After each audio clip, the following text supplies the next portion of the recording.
Stop everything you're doing right now. What I'm about to tell you will completely change how you see the world. There are 4 lies that society has been feeding you since childhood. These lies are designed to keep you weak, dependent, and powerless. And the worst part? You probably believe every single one of them. 500 years ago, Niccolò Machiavelli warned us about these exact same deceptions. He understood that power isn't given, it's taken. And today, I'm going to show you exactly how these 4 deadly lies have been stealing your power without you even knowing it.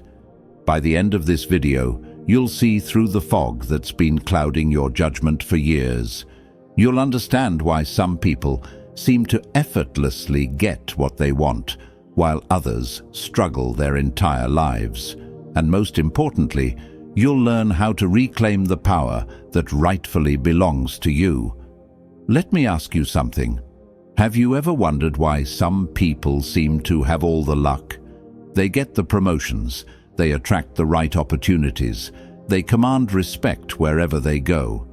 Meanwhile, you're following all the right advice, being a good person, waiting your turn, and yet, nothing happens. It's not about luck. It's not about being born into the right family or having the right connections. It's about understanding the game that everyone else is playing while you're sitting on the sidelines. Machiavelli wrote The Prince in 1513, and it remains one of the most controversial books ever written. Why? Because it exposed the uncomfortable truths about power, influence, and human nature that society prefers to keep hidden. The same truths that are still relevant today, maybe even more so. You see, there's a reason why these 4 lies exist. They serve a very specific purpose: to keep you in your place, to make you compliant, passive, and easy to control. When you believe these lies, you give away your power to others who understand the real rules of the game. But here's the thing. Once you see these lies for what they really are, you can never unsee them. Your entire worldview will shift. You'll start noticing patterns you never saw before. You'll understand why certain strategies work, while others fail miserably. This isn't about becoming manipulative or cruel. This is about understanding reality as it actually is, not as we wish it would be. This is about taking back control of your life and stopping the self-sabotage that's been holding you back. Are you ready to have your eyes opened? Are you prepared to challenge everything you've been taught? Then let's dive into the first deadly lie. Now, I want you to drop this affirmation in the comments. I choose to see the truth and reclaim my power. The first lie that's been poisoning your mind is this: good things come to those who wait. This might be the most dangerous lie of all because it sounds so reasonable, so noble, so right. But let me tell you what this lie really means. Sit down, shut up, and let other people take what should be yours. Think about it for a second. While you're waiting for the right time, what's happening? Someone else is taking action. While you're being patient, someone else is making moves. While you're trusting the process, someone else is creating their own process and winning. I've seen this play out countless times. The person who deserves the promotion but waits to be noticed gets passed over by someone who actively campaigns for it. The entrepreneur with the great idea who waits for perfect conditions watches someone else launch a similar product and dominate the market. The person who waits for their soulmate to magically appear stays single, while others actively put themselves out there and find love. This lie has convinced millions of people that taking action is somehow wrong or desperate, that good things should just fall into your lap if you're patient enough. But what really happens when you wait? Nothing. Absolutely nothing. Machiavelli once said, "Since love and fear can hardly exist together, if we must choose between them, it is far safer to be feared than loved." What he meant wasn't that you should be cruel or mean. He meant that waiting for people to love you, appreciate you, or hand you opportunities is a losing strategy. Respect comes from action, not from waiting quietly in the corner. Let me give you a real example. Two people apply for the same job. Person A has better qualifications on paper and submits their application, then waits. Person B has decent qualifications but immediately follows up, networks with people in the company, sends additional materials, and demonstrates their value through action. Who do you think gets the job? Person B wins because they understand something. Person A doesn't. Opportunity doesn't wait for you. You create it. The waiting game is a trap. It's designed to keep you passive while others take action.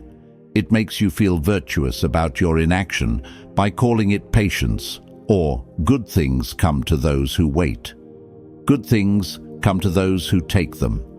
Good things come to those who create value and demand recognition. Good things come to those who understand that time is your most valuable resource, and wasting it waiting is the greatest tragedy of all. The most successful people throughout history understood this principle. They didn't wait for permission to start their businesses.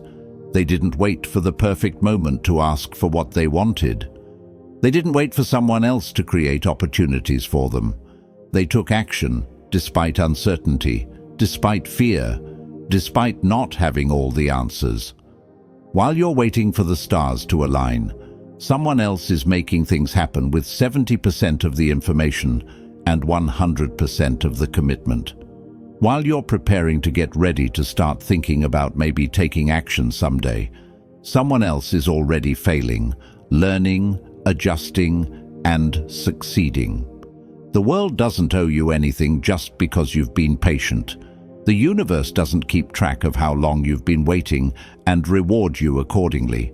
Success goes to those who are willing to be uncomfortable, to risk rejection, to face uncertainty head-on. Every moment you spend waiting is a moment someone else is using to get ahead of you. Every day you tell yourself, "Tomorrow I'll start," is another day your competition is building their advantage.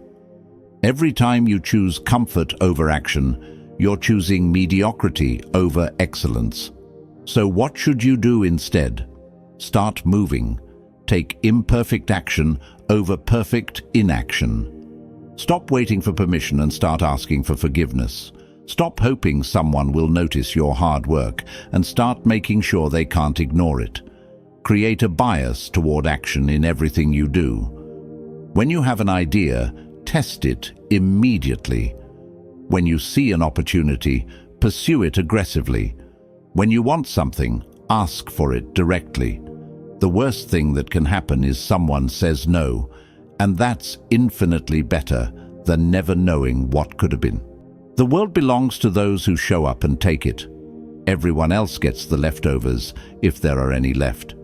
I want you to drop this affirmation in the comments.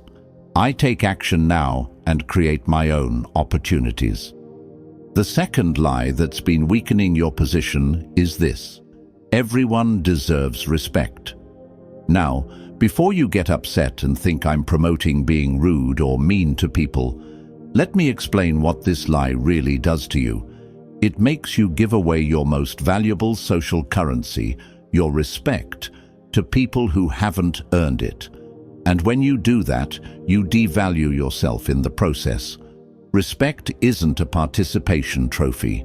It's not something you hand out just because someone exists. Respect is earned through actions, character, and results. When you give respect to people who haven't earned it, you're essentially telling the world that your standards don't matter. What happens when you believe this lie? You respect people who don't respect you. You value the opinions of people who haven't achieved anything worth valuing. You give equal weight to the advice of successful people and failures. You treat your time and energy as if they're worthless by giving them freely to anyone who asks. Think about the most successful people you know. Do they respect everyone equally? Absolutely not. They're selective about who gets their attention, their time, and their respect. They understand that respect is a two-way street, and it has to be earned on both sides. Machiavelli once said, "Men judge generally more by the eye than by the hand, for everyone can see and few can feel." Everyone sees what you appear to be, few really know what you are. What he understood was that how you present yourself, including who you choose to respect, shapes how others see and treat you. When you respect people who don't deserve it, you appear weak and undiscerning. Imagine this. You're in a meeting with 10 people. 5 of them have built successful businesses, created value, and earned their position through merit. The other 5 are there because of politics, connections, or luck, and they haven't contributed anything meaningful. If you treat all 10 people with the same level of respect, what message are you sending? You're saying that achievement doesn't matter. You're saying that results don't matter. You're saying that you can't tell the difference between value and mediocrity. And when you send that message, people stop taking you seriously. Now, this doesn't mean you should be rude or dismissive. There's a difference between basic human decency and respect. You can be polite to everyone while reserving your respect for those who've earned it. You can be kind without being naive. You can be considerate without being a pushover. How this plays out in real life. The person who demands respect without earning it will test you. They'll see if you have standards or if you're just another person they can walk all over. If you immediately give them respect they haven't earned, they'll categorize you as weak and treat you accordingly. But if you're polite but reserved, if you make them work for your respect, something interesting happens. They either step up and earn it, or they reveal their true character by getting upset that you won't immediately bow down to them. The people worth respecting will understand. They know that respect is earned because that's how they operate too. They'll actually respect you more for having standards. I've watched this dynamic play out in business countless times. The executive who immediately treats everyone the same, regardless of their contribution or competence, gets walked all over. Their team doesn't respect them because they don't respect themselves enough to have standards. Their peers don't take them seriously because they can't distinguish between value and mediocrity. But the executive who is polite to everyone but clearly reserves their genuine respect for those who deliver results, that person commands authority. People work harder to earn their approval. They set the standard for excellence in their organization. This principle extends to every area of your life.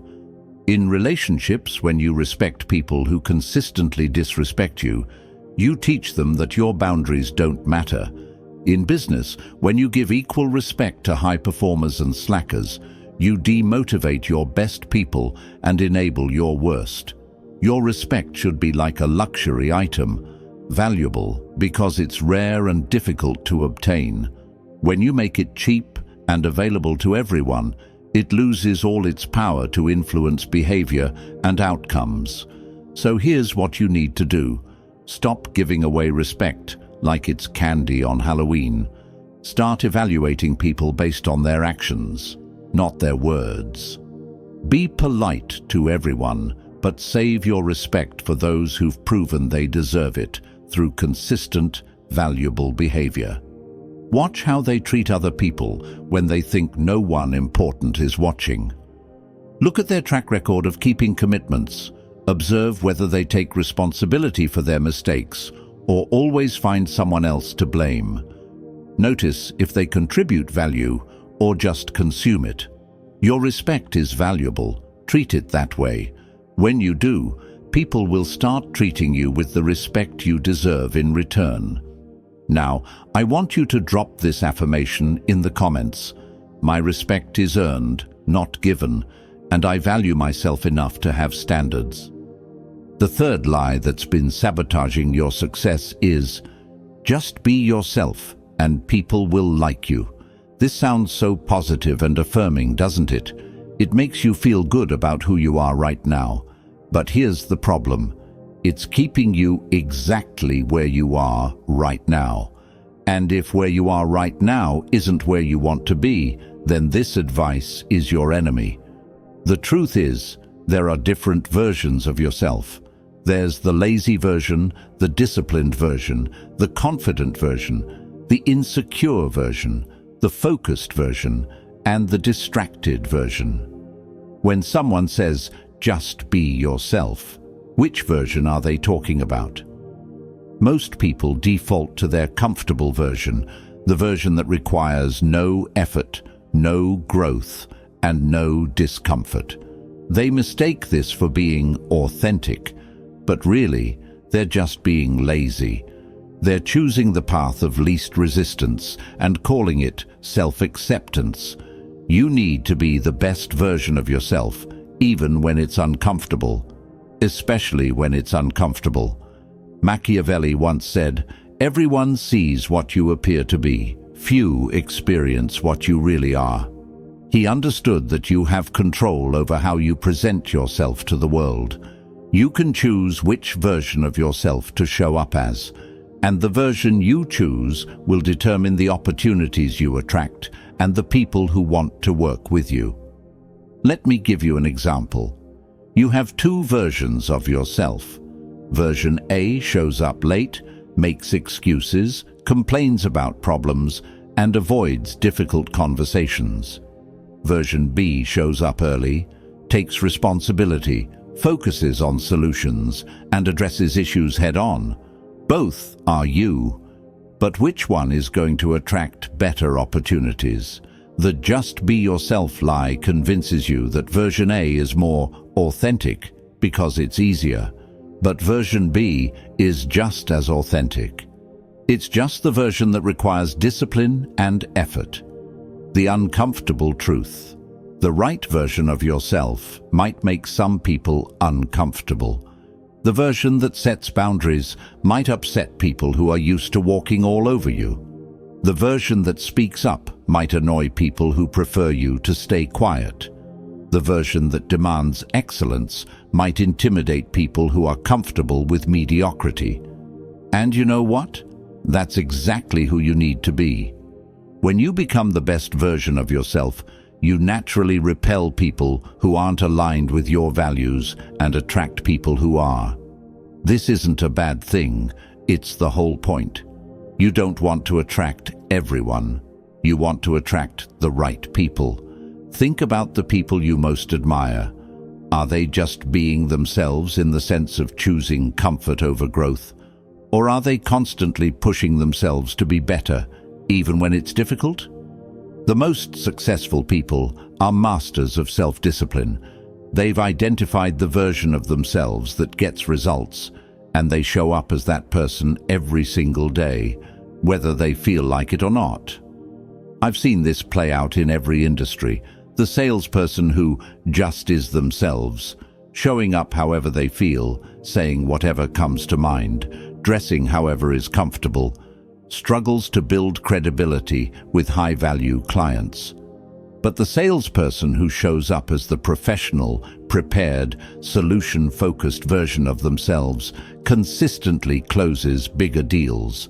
The entrepreneur who just is themselves, working when they feel inspired, avoiding difficult decisions, staying in their comfort zone, watches their business stagnate. But the entrepreneur who shows up as the decisive, strategic, growth-oriented version of themselves builds companies that matter. This doesn't mean being fake or putting on an act.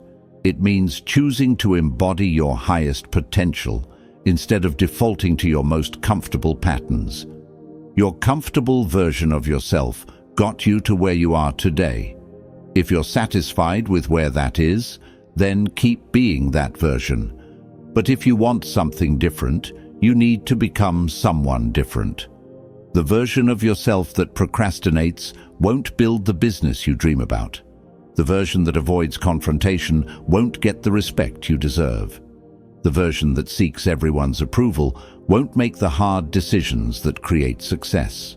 But there's another version of you, the one that takes action despite fear, sets boundaries despite pushback, and makes decisions based on results rather than popularity.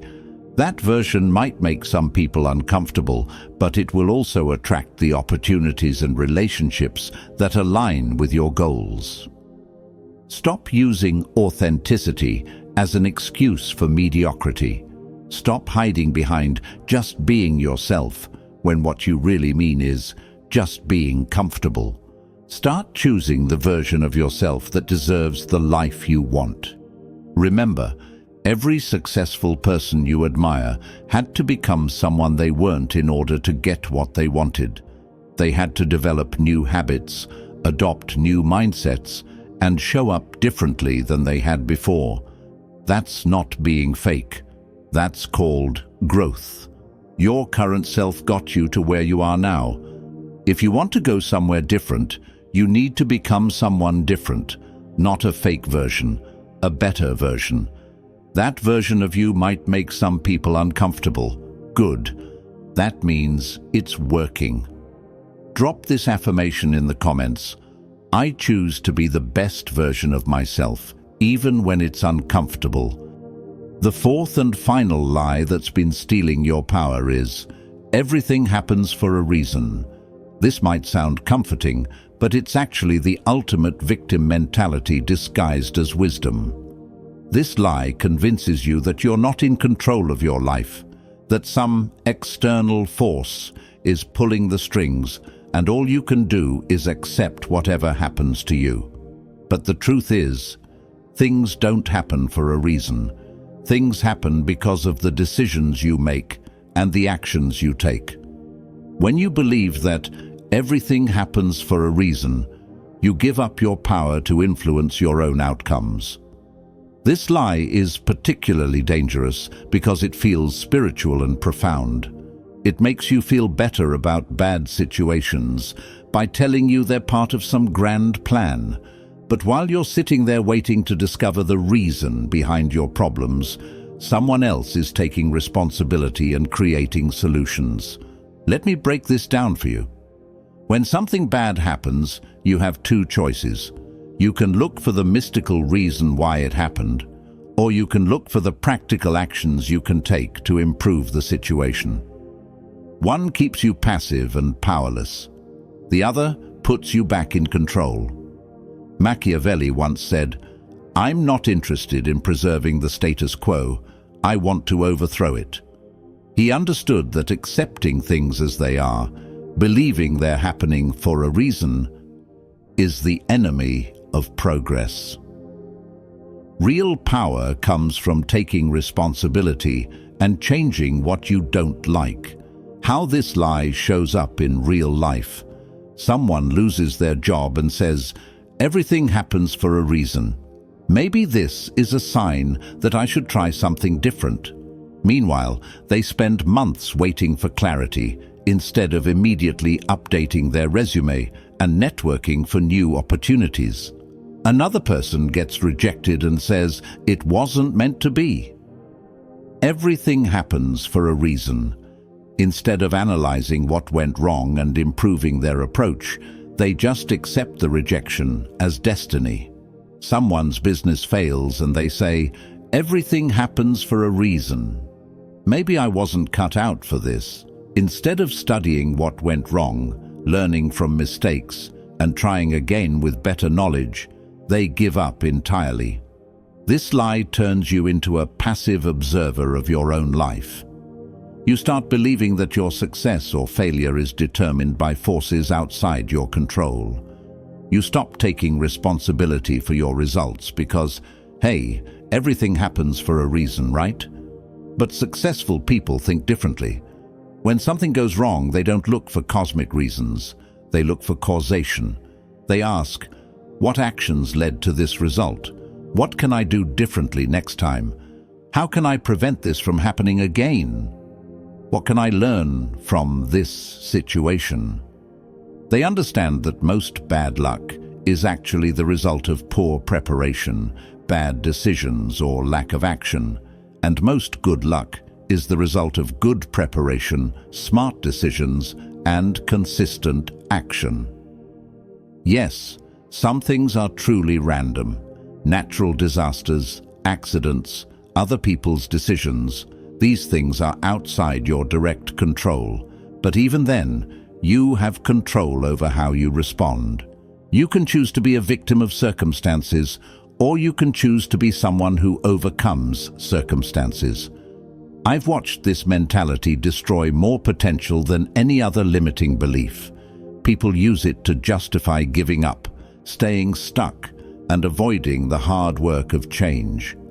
They convince themselves that their current situation is meant to be, rather than taking the actions necessary to improve it. The "everything happens for a reason" mentality is particularly insidious in relationships. Someone stays in a toxic relationship because everything happens for a reason. Maybe I'm supposed to learn something. Instead of setting boundaries or leaving, they endure mistreatment while waiting for the mystical lesson to reveal itself. In business, people use this lie to justify failure. The business didn't work out because everything happens for a reason. Maybe I wasn't supposed to be an entrepreneur. Instead of analyzing their mistakes, adjusting their strategy, and trying again, they give up and call it destiny. The truth is, most successful people have failed multiple times. The difference is, they don't interpret failure as cosmic intervention. They see it as feedback, learn from it, and use that knowledge to succeed the next time. Stop looking for mystical reasons why your life isn't working. Start looking for practical actions you can take to make it work better. Stop waiting for fate to hand you what you want. Start creating the conditions that make success inevitable. Your life isn't a movie where everything works out according to some predetermined script. Your life is what you make it, through the choices you make and the actions you take every single day. Take control of your narrative.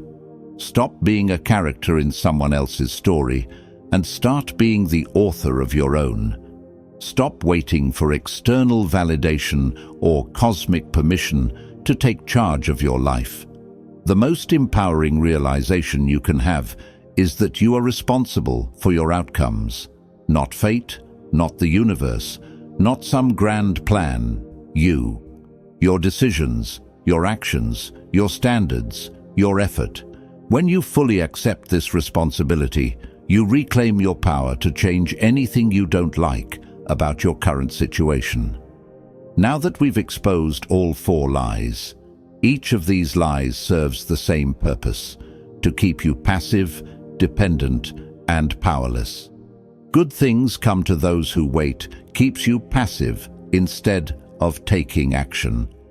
Everyone deserves respect makes you dependent on others' approval instead of setting your own standards. Just be yourself and people will like you keeps you comfortable instead of pushing you to grow. Everything happens for a reason makes you powerless instead of taking responsibility. These aren't random pieces of bad advice. They're part of a system that benefits from your passivity. When you wait instead of acting, someone else takes what could have been yours. When you give respect to everyone, those who've earned it hold all the power. When you stay comfortable, you don't threaten the status quo. When you believe in fate, you don't fight for change. Machiavelli once said, "Since love and fear can hardly exist together, if we must choose between them, it is far safer to be feared than loved." But I want to expand on this. It's not about being feared in a negative sense. It's about being respected for your standards, your actions, and your results. It's about people knowing that you're someone who gets things done, who doesn't accept mediocrity, and who won't be pushed around. The most successful people throughout history have understood these truths. They've rejected these comfortable lies and embraced uncomfortable realities. They've chosen action over waiting, standards over universal acceptance, growth over comfort, and responsibility over fate. You now have the knowledge. You understand the lies that have been holding you back and the truths that can set you free. The question is, what are you going to do with this knowledge? Are you going to go back to your old patterns, or are you going to start implementing what you've learned today? The choice is yours, but choose quickly, because while you're deciding, someone else is already taking action. Now, I want you to drop this final affirmation in the comments. I reject these lies, embrace these truths, and commit to living from a position of power. Remember, good things don't come to those who wait. They come to those who take them.